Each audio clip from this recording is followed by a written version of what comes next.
Hello जय हिंद दोस्तों। आपका हमारे इस यूट्यूब फैमिली में स्वागत है। तो आज हम आप लोग के लिए एक छोटा सा टॉपिक, और कहने के लिए तो छोटा सा है लेकिन आपके एग्जाम के पॉइंट ऑफ व्यू से बहुत ही इम्पोर्टेंट टॉपिक है। तो इस छोटे से टॉपिक से आपका एग्जाम में एक क्वेश्चन आता है और बहुत लोग इसको गलत करते हैं। ये बहुत आसान, लेकिन गलत इसलिए होता है क्योंकि एग्जाम में थोड़ा सा प्रेशर ज़्यादा होता है और इस वजह से हम लोग जो सोच कर जाते हैं वही एग्जाम में लगा कर आते हैं। बस समझना इस चीज़ को थोड़ा सा कंसेप्ट से है। तो ज़्यादा नहीं, थोड़ा सा समय लेंगे और पूरे अच्छे से इसको क्लियर कर देंगे, ताकि इससे आपको किसी भी एग्जाम में प्रश्न आए तो गलत ना हो। ठीक है। और वीडियो पसंद आए तो लाइक कमेंट जरूर कीजिएगा। चलिए स्टार्ट करते हैं। देखिए, पदार्थ का तीन अवस्था हम लोग जानते हैं: ठोस, द्रव, गैस। ठोस, द्रव, गैस। इसमें परिवर्तन जो होता है, ठोस का द्रव में, ठोस का गैस में, गैस का द्रव में, गैस का ठोस में, इस प्रोसेस को क्या कहते हैं, यही आपके एग्जाम में पूछता है बार बार। ठीक है। तो हमने एक छोटा सा चार्ट बनाया है, इसको समझ लीजिए। देखिए, नीचे हमने क्या बनाया है, एक ठोस, ये ठोस हो गया, ये द्रव हो गया और ये गैस हो गया। तो हम लोग स्टार्ट करेंगे ठोस से। देखिए, ठोस जब ठोस जब क्या हुआ, द्रव बना। जब कोई ठोस द्रव बनता है तो इस प्रोसेस को हम लोग गलन कहते हैं। क्या कहते हैं? गलन, मेल्ट। क्या कहते हैं? गलन, मतलब वो मेल्ट किया। कोई भी ठोस अगर मान लीजिए वो पिघल कर लिक्विड बन गया, द्रव बन गया, तो क्या कहेंगे? वो मेल्ट किया। तो जब कोई ठोस द्रव में बदल जाता है तो इस प्रोसेस को हम लोग गलन कहते हैं। और जब वो पूरी तरह से द्रव में बदल जाता है और जिस ताप पर वो द्रव बनता है उसे हम लोग गलनांक कहते हैं, मेल्टिंग पॉइंट कहते हैं, या फिर द्रवनांक कहते हैं। ठीक है। तो जब कोई ठोस द्रव में बदल जाएगा उसे क्या कहेंगे? गलन, मेल्ट हो गया। और फिर वही द्रव यदि गैस में बदल गया तो हम लोग क्या कहेंगे? उसका वाष्पन हो गया। क्या हो गया? वाष्पन हो गया, इवापोरेट हो गया। ठीक है।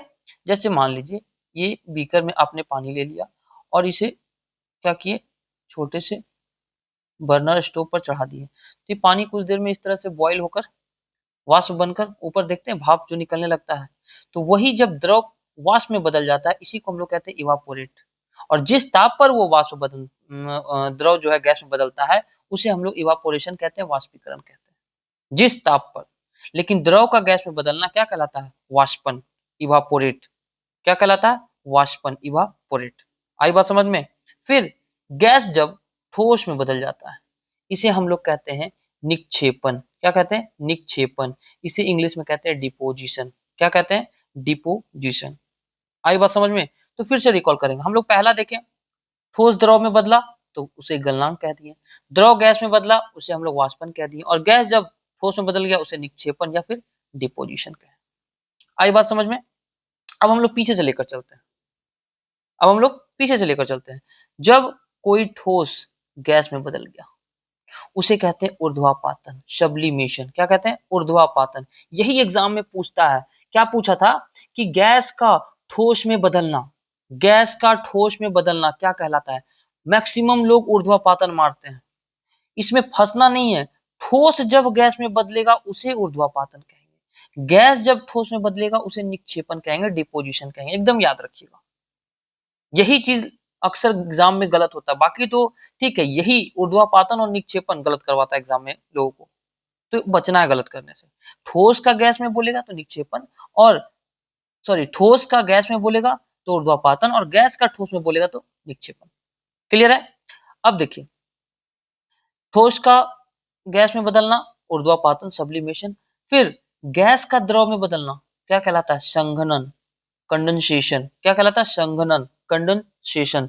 जब कोई द्रव जब कोई गैस द्रव में बदल जाता है इस प्रोसेस को संघनन कहते हैं। ये भी पूछा है एग्जाम में, कंडेंसेशन। ठीक है।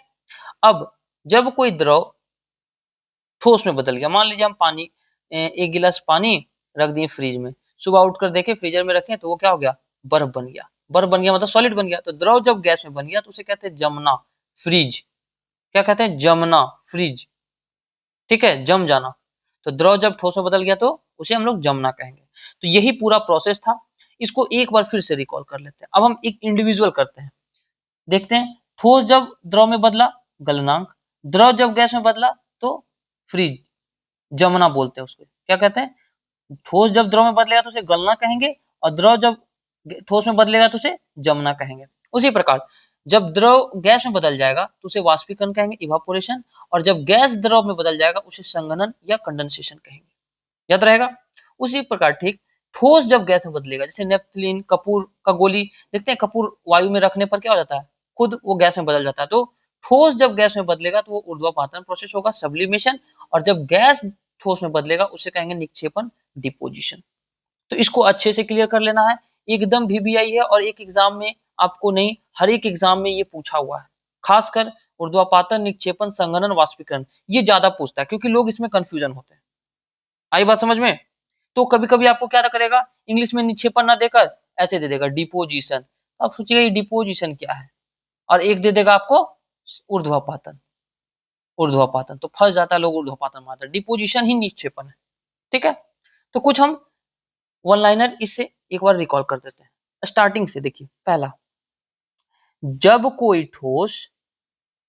ठोस है वो जिस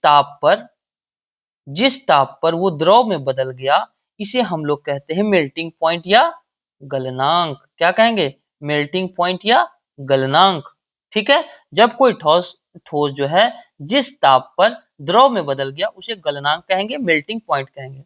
दूसरा पॉइंट, अब जब कोई द्रव जिस ताप पर वाष्प या गैस में बदल गया, इसे हम लोग कहेंगे क्वथनांक। क्या कहेंगे? क्वथनांक या फिर बॉइलिंग पॉइंट।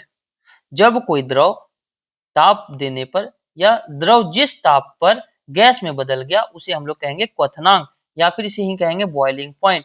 इसे क्या कहते हैं? Melting point, MP। Third number, जब कोई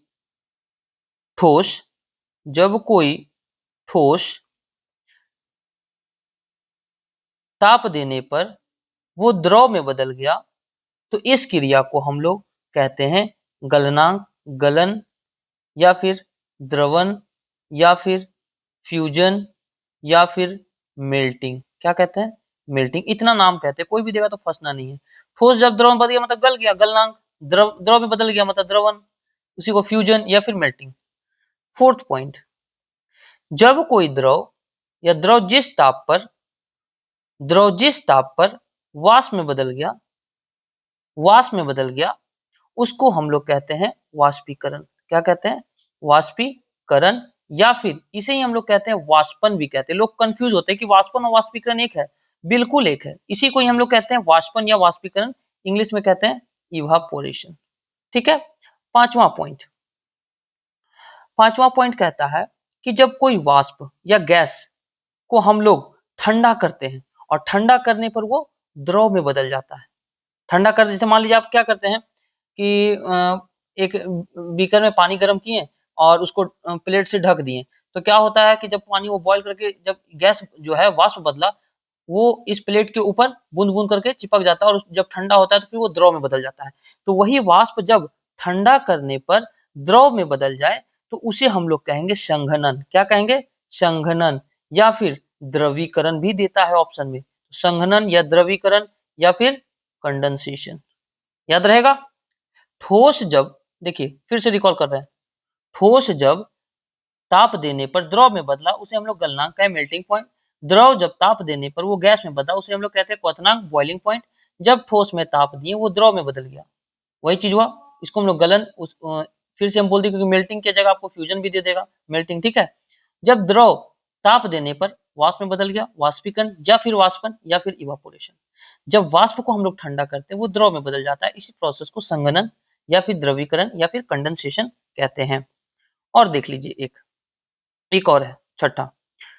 क्या होता है जब, हाँ, जब द्रव को हम लोग ठंडा कर देते हैं, द्रव को ठंडा कर दिए और क्या बन गया वो सॉलिड, ठोस, इसको हम लोग कहते हैं जमना।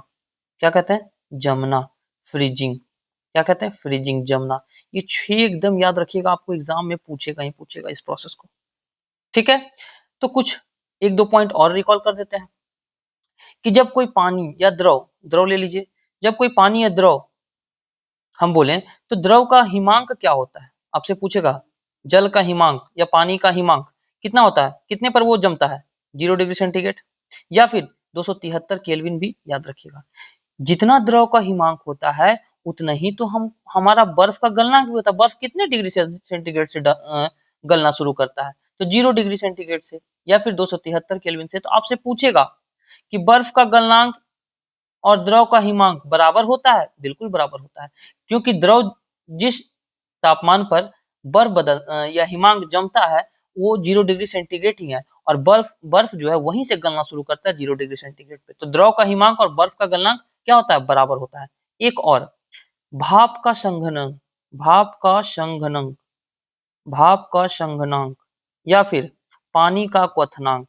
जल कितने डिग्री पे बॉईल करता है, सबको मालूम है। तो ये दोनों जो होता है, दोनों एक ही टेम्परेचर पर होता है, 100 डिग्री सेंटीग्रेड या फिर 373 केल्विन। एकदम याद रखिएगा, भाप का संघनक और पानी का क्वथनांक बराबर होता है, बिल्कुल बराबर होता है। कथन में दे देगा गलत है, तो याद रखिएगा भाप जितने डिग्री सेंटीग्रेड पर संघनक में बदलता है उतना ही डिग्री पर पानी बॉईल करने लगता है, क्वथनांक होता है 100 डिग्री सेंटीग्रेड पे और 373 डिग्री केल्विन पे। एक चीज आपसे पूछेगा कि क्वथनांक कहाँ होता है, क्वथनांक की प्रक्रिया कहाँ होती है, तो ये एक प्रकार का समिष्टि प्रक्रिया है।